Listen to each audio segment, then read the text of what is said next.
이 말씀을 가지고 허망한 것으로 행하지 말라. 조금 제목이 추상적이에요. 그런데 오늘 이 말씀은 저와 여러분에게 굉장히 중요한 그 말씀입니다. 사실 저는 어려서부터 예수 믿는 것이 어렵다고 느껴본 적은 없습니다.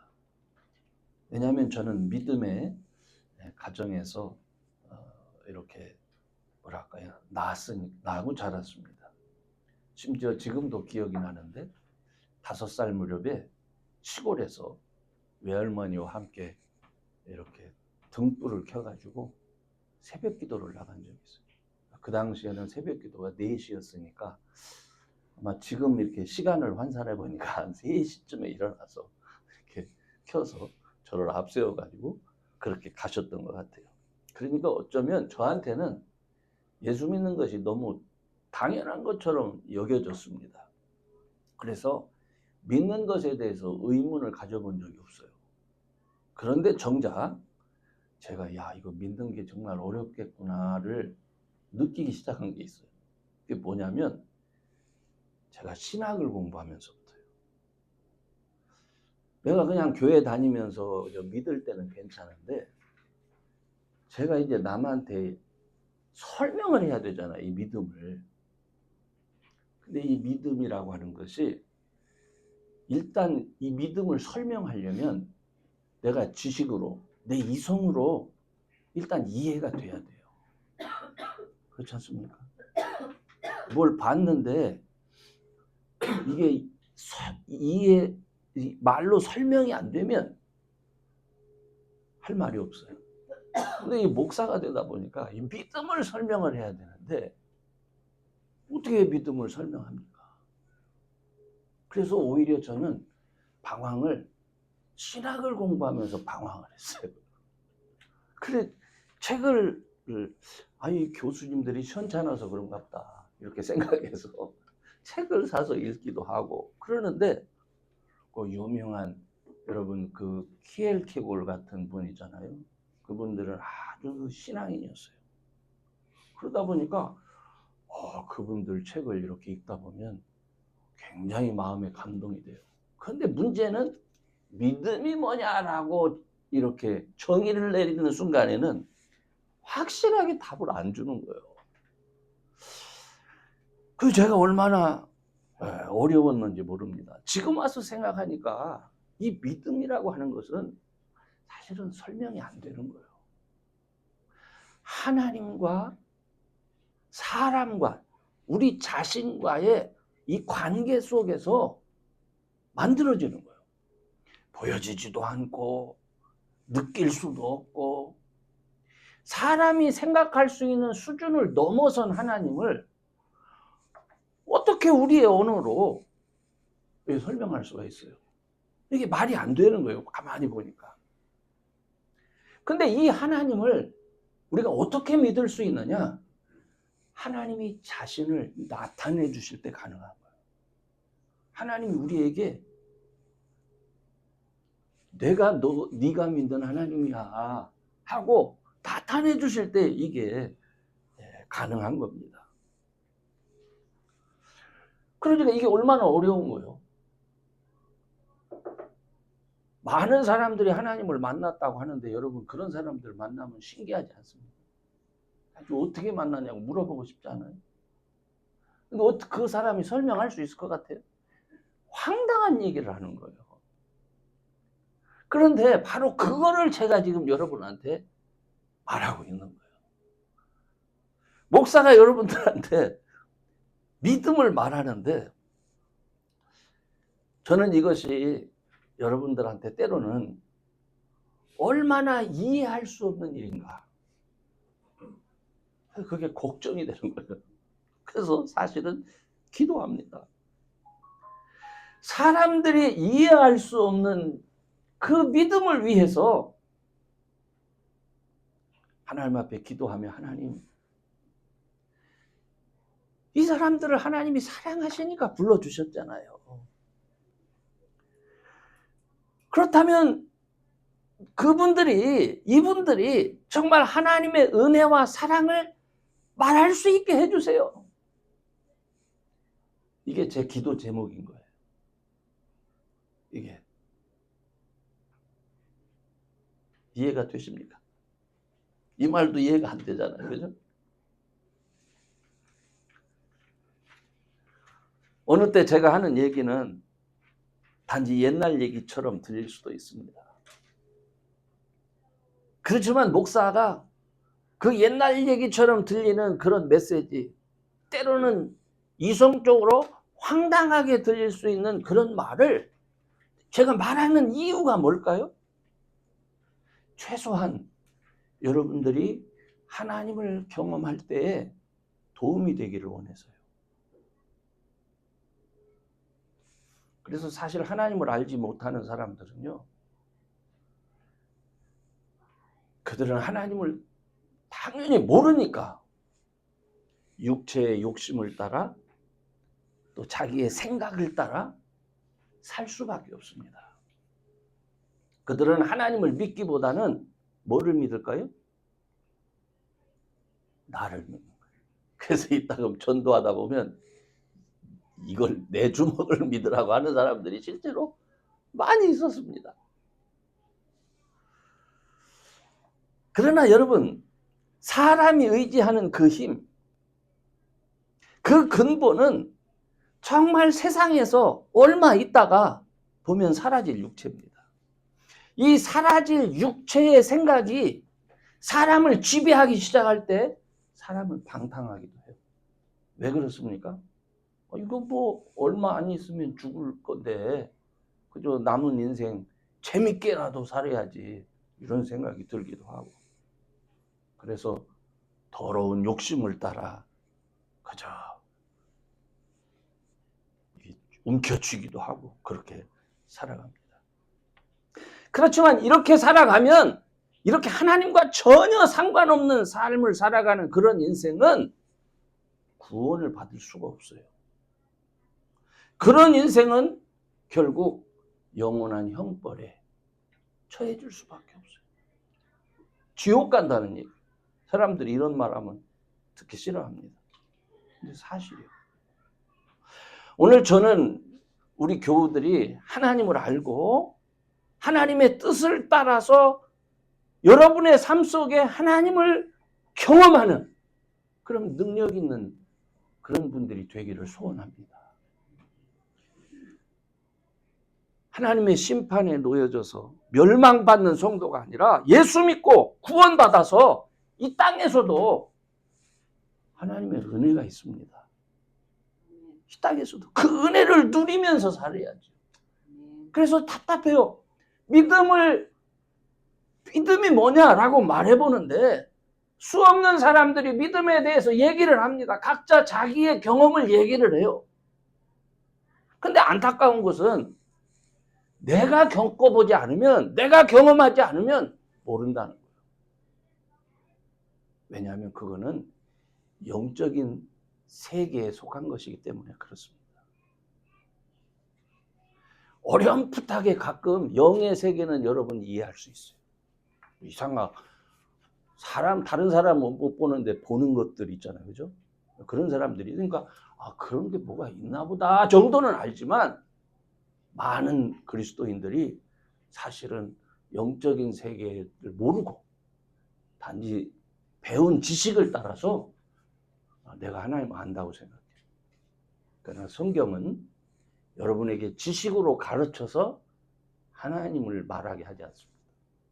성경이 있는 이유는 여러분을, 그 하나님을 여러분의 삶 속에서 실제로 경험시키기 위함입니다.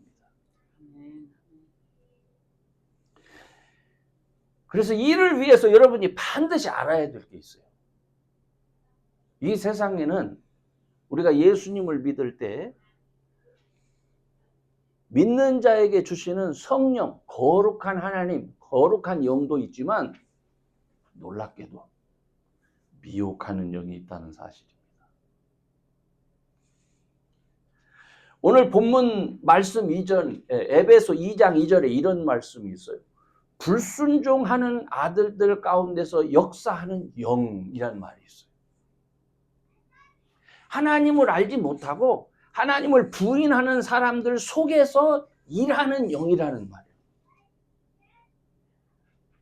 오늘 본문에도 22절에 유혹의 욕심이란 말이 있는데 우리가 이 말에 관심을 가지고 주목해야 되는 이유가 성경에서는 사단이라는 말과 함께 미혹의 영이라는 표현을 해요. 이거는요, 믿는 자들의 육체를 조종하는, 또 믿지 않는 자들의 육체를 조종하는 영적 세력을 말하는 거예요. 영적인 세력이 있어요. 달리 말해서 미혹하는 영이 세상 사람들로 하여금 그들의 풍속을 따라, 그죠? 이런 바닷가에 가면 뭐 합니까? 바다에 나가기 위해서 용왕님께 제사를 드리죠? 풍속이에요, 풍속. 그렇게 하늘도록 가는 거예요. 이 미혹하는 영은 태초에는 이브를 꼬여서 선악과를 먹게 하고 아담까지 먹게 해서 결국 그들을 에덴 동산에서, 하나님의 동산에서 쫓겨나게 한 세력이죠. 이 사단의 영이 하나님의 택하심을 받고 믿음의 길로 들어선 사람들을 할 수 있는 대로 미혹하는 거예요. 예수를 믿고 있음에도 하나님의 말씀을 부인하게 하고 예수 그리스도를 믿지 못하도록 만들고, 그분이 나를 구원했다는 사실, 우리를 위해서 십자가에 죽으셨다는 이 사실을 의심하게 만들어.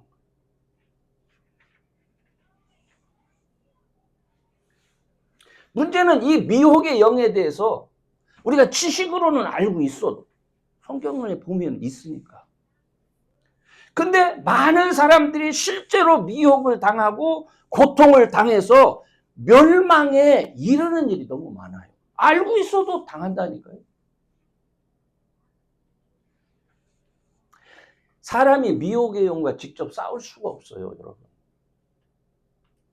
왜 그렇습니까? 여러분이 귀신하고 어떻게 싸워요? 싸울 수가 없어요.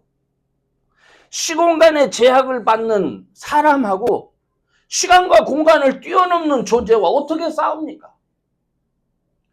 그런데 우리 믿는 사람들은 그럼에도 불구하고 이 미혹의 영과 싸움을 준비해야 돼요. 싸워야 돼요. 그렇지 않으면 여러분의 믿음은 흔들릴 수밖에 없습니다. 하나님과의 관계조차 위협을 받게 돼요. 여러분 성경에 가룟 유다 나오잖아요. 여러분 다 알잖아요. 가룟 유다. 가룟 유다가 정말 나쁜 사람일 것 같습니까? 우리가 가룟 유다가 될 수 있어요. 가룟 유다는 사실은 굉장히 똑똑한 사람이었어요. 똑똑했기 때문에 예수님께 드려지고 있던 헌금을 관리하던 사람이에요. 재정 관리 아무나 하는 거 아니잖아요. 그죠? 근데 그런 그가 어느 날 갑자기 이분이 그리스도가 맞아? 라는 의혹을 품게 됩니다. 그때 사단이 지체 없이 그의 생각을 공격해요. 그 요한복음 12장에 보면 그 말씀이 나와 있어요. 6월절 엿새 전에, 그러니까 예수님께서 십자가에 달려 죽으시기 전에 일주일 전 사건이죠. 베다니에 있는 예수님이 죽었다가 다시 살린 나사로라는 사람의 집에 이제 방문한 기회가 있었습니다.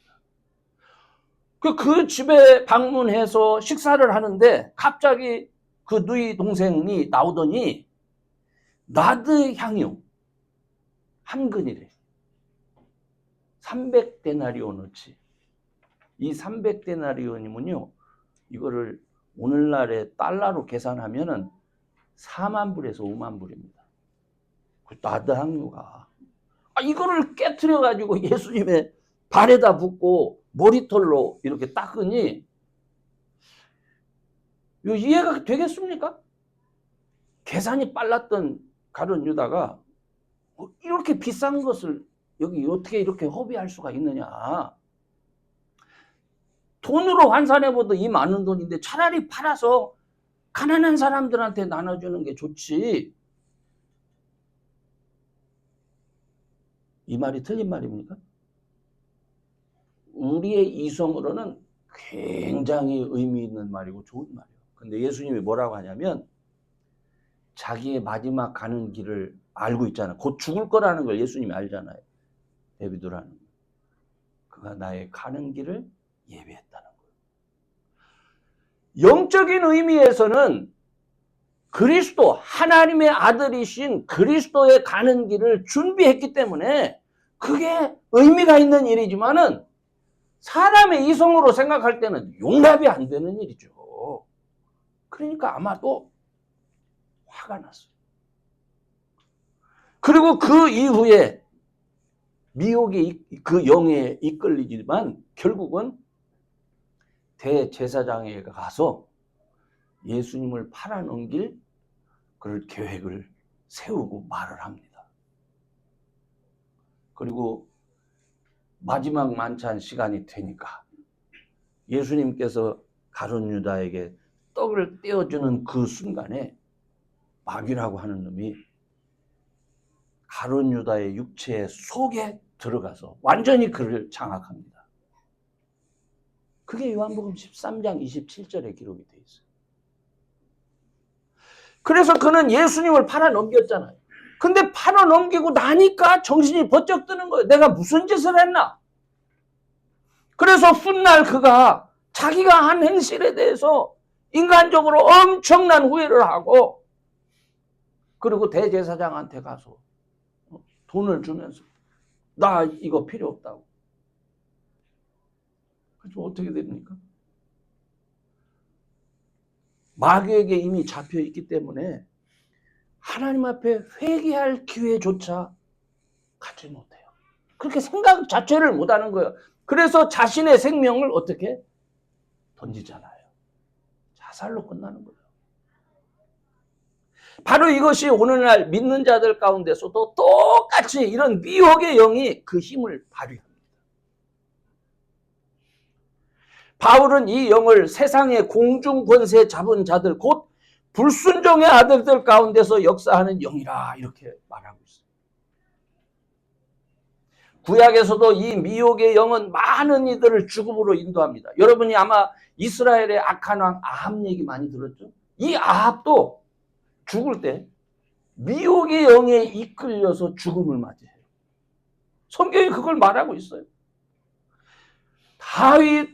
다윗을 뭐라 할까요? 다윗 왕과 이게 다투었던 사울 왕도 미혹의 영으로 인해서 고통받다가 나중에 죽게 됩니다.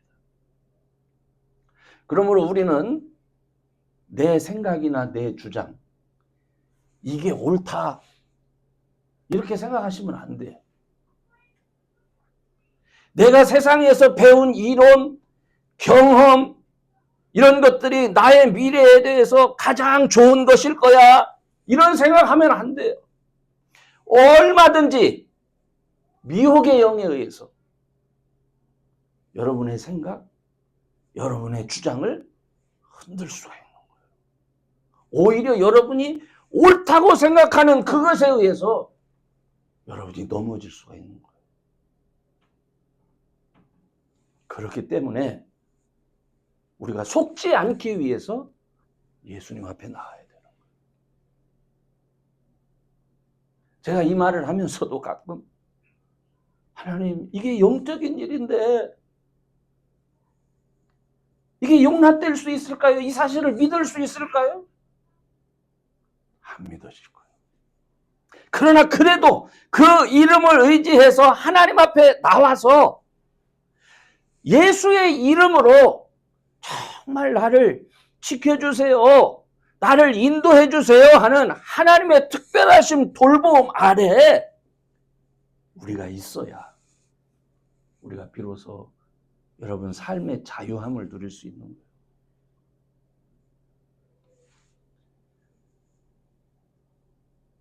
거예요. 이 미혹의 영을 예수 앞에 나와서 믿음을 지켜야 극복할 수 있다. 이렇게 얘기를 하는데 이 말 자체가 여러분 어떤 사람은 이해가 안 될 수 있어요. 근데 여러분 다시 한번 얘기하지만 믿음이라는 것은요. 절대로 사람의 생각이나 논리로 이해할 수 있는 영역이 아니에요. 만일 사람이 이해해서 받아들일 수 있다면 하나님께서 예수님을 세상에 보낼 이유가 없어요. 사람 스스로가 잘 알아서 판단해서 죄로부터 멀리 될 수 있는데, 하나님의 자녀가 될 수 있는데, 굳이 예수님을 세상에 보내서 사람의 그리스도가 되기 위해서 십자가에 못 박아서 피 흘려 죽게 할 이유가 있습니까? 아니잖아요. 사람이 할 수 없으니까 그 아들 예수님을 십자가에 못 박았던 거예요. 다시 말하면 사람이 할 수 없는 미혹의 영을 예수님을 통해서 미혹의 영을 막고 제거할 수 있도록 하신 겁니다. 그렇기 때문에 이런 영적 전쟁의 혜택을 예수 믿는 사람들에게 하나님이 주시기로 약속하신 겁니다. 그래서 제가 여러분들에게 여러분 제발 예수 믿어야 됩니다. 예수 믿어야 됩니다라고 말하는 거예요.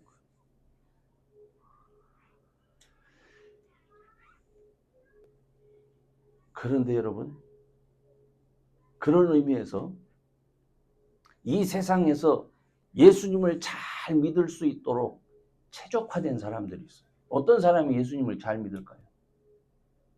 똑똑한 사람?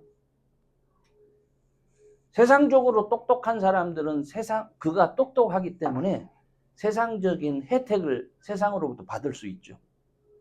돈이 많은 사람? 세상으로부터 혜택 받을 수 있죠. 누릴 수 있으니까. 그런데 세상에서 고난을 받는 사람들이 있습니다. 죄를 지어서 감옥에 갇혀. 돈이 너무나 없어서 경제적으로 고난을 받아. 질병으로 오랫동안 고통을 받아. 이런 사람들은 세상적인 눈으로 볼 때는 불행할 수밖에 없어요. 그죠? 그러니까 자연적으로 이런 사람들이 할 수 있는 마지막 카드가 뭡니까? 하나님, 계시다면 나 좀 도와주세요. 계시다면 좀 나 좀 도와주세요. 이렇게 말할 수밖에 없어요. 그래, 그런 사람들은요, 놀랍게도 참 그게 은혜죠. 하나님을 찾습니다. 타락한 세상에서는 교회 안에 힘세고 강한 자가 득실득실하지만 정말 힘들고 어려운 세상에서의 교회는 사람이 없어요. 버려진 사람 아니고는 없습니다. 바울은 고린도 교인들한테 편지를 하면서 믿음을 가진 사람들의 그 교회의 일반적인 상황을 얘기해요. 형제들아, 너희들 부르신 거 한번 봐봐. 어떤 사람을 하나님이 부르셨는지. 너희들 중에 지혜 있는 자가 많지 않다. 능력 있는 사람도 많지 않아. 문벌 좋은 자, 가문 좋은 자도 많지 않아. 오히려 세상에서 미련한 것들을 하나님이 택해서 지혜 있는 자들을 부끄럽게 하시고, 세상에서 약한 것들을 택해서 강한 것을 부끄럽게 하시고, 세상에 천한 것을 택해서 멸시받는 것들, 그리고 없는 것들을 택해서 있는 것들을 하나님이 폐하려고 하셨잖아. 이렇게 얘기했어요.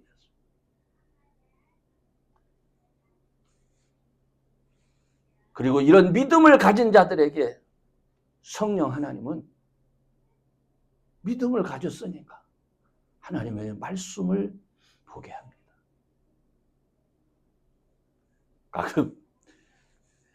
가끔 제가 교회들한테 성경 읽으세요. 할 일도 많은데 성경이 무슨 의미가 있느냐. 그 말씀을 읽고도 깨닫지 못할 때는 기도하세요. 아이고, 말도 안 되는 소리만 듣기 싫어. 세상 사람들이 듣기 싫어하는 소리만 하는 것 같아요. 근데 여러분, 미혹의 영을 물리칠 수 있는 방법은 하나님께서 가르쳐 주신 말씀 외에는 없어요. 일단은 기본적으로 하나님이 그 미혹의 영을 물리치기 위해서 믿음의 사람들이 갖는 마음의 생각을 성경을 통해서 가르쳐 주셨고, 그 믿음의 사람들이 가져야 되는 그 믿음의 길조차도 이해가 어려워. 난 잘 모르겠어. 그럴 때는 기도하라는 거예요. 내가 가르쳐 줄 때는 기도하라. 그래서 때로 목회자들이 여러분한테, 여러분 기도하세요. 성경 읽으세요. 저도 그런 말 할 때 되면요, 벌써 상대방의 표정이 싹 변하는 걸 제가 알고 있습니다. 근데도 그런 말을 또 알면서도 무식하게 해요. 해야 됩니다. 왜 그런 줄 아세요? 시편 35편 1절에 이런 말씀을 해요. 이 다윗의 기도문인데, 하나님, 나와 다투는 자와 나를 대신하여 다투어 주시고, 나와 싸우는 자와 나를 대신하여 싸워주세요. 그래서 우리가 세상에서 승리할 수 있기 때문에 그렇습니다. 미혹하는 영들이 얼마나 정말 간사하게 여러분의 감정을 흔들어 놓는지 모릅니다. 교회만 가려고 하면은 벌써부터 알아. 그래가지고 한바탕 갈까 말까 하는 마음을 만들어 놓은 가운데서 교회에 오는 게 하루 이틀이 아닐 거예요, 아마. 그죠? 왜? 여러분이 가야 되는 복된 길을 마귀가 이미 알고 있기 때문에 그렇습니다. 이제 결론적으로 말씀을 드립니다. 저는 여러분을 믿습니다. 근데 제가 여러분을 믿는다고 해서 여러분이 신앙적으로 흔들리지 않고 여러분이 승리한다, 이걸 믿는 게 아니에요. 여러분은 저와 같이 똑같이 육체를 가진 사람들입니다. 그래서 영적인 한계가 있고 제한을 많이 받습니다.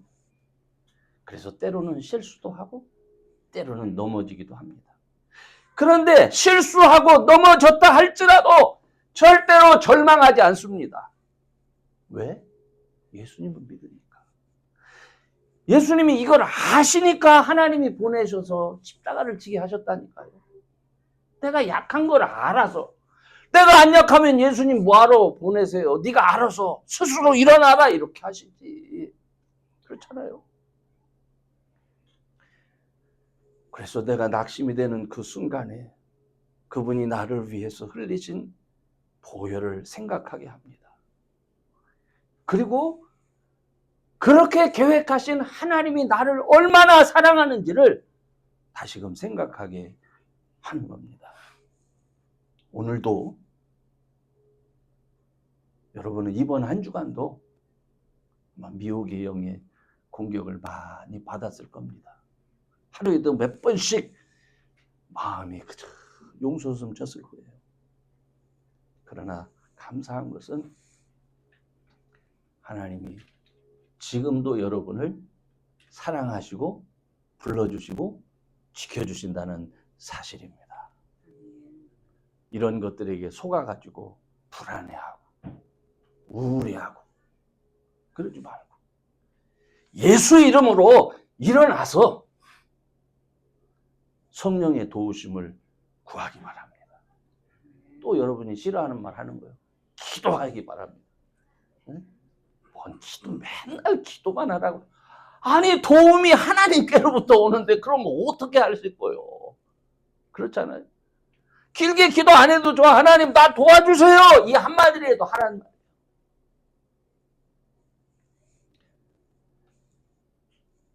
그때에 미혹의 영의 모든 유혹으로부터 여러분을 지킬 수 있는 거예요. 왜? 하나님이 지켜주시니까. 아멘. 그래서 그 경험이 있을 때에 내가 흔들리고 내가 불안해하고 할 때에 내가 기도했더니 하나님이 나를 이렇게 구원하셨다라고 하는 그 경험이 처음에는 오라? 이렇게 되는 거예요. 뭐 처음부터 예수님이 잘 믿어지는 줄 아세요? 아니, 처음에는 오라? 근데 그 다음에 또 그렇게 했어. 응? 이렇게 되는 거예요. 그러다가 진짜구나. 하나님 날 사랑해 주셨구나. 어느 날 갑자기 성령이 충만하게 임해서 내가 죄인이라는 사실이 깨닫게 되어지고 눈물을 펑펑 쏟으면서 하나님 앞에 나오게 되는 거예요. 이게 설명이 안 되는 거예요. 이게 믿음인 거예요. 이게. 아멘. 그럼 여러분 미혹의 영에게 미혹되지 마시고 그저 미련하게 들릴지는 모르지만 예수 이름을 의지해서 하나님 앞에 나와 말씀도 듣고 또 기도도 하는 그런 저와 여러분 되시기를 주의 이름으로 축원합니다. 기도합시다.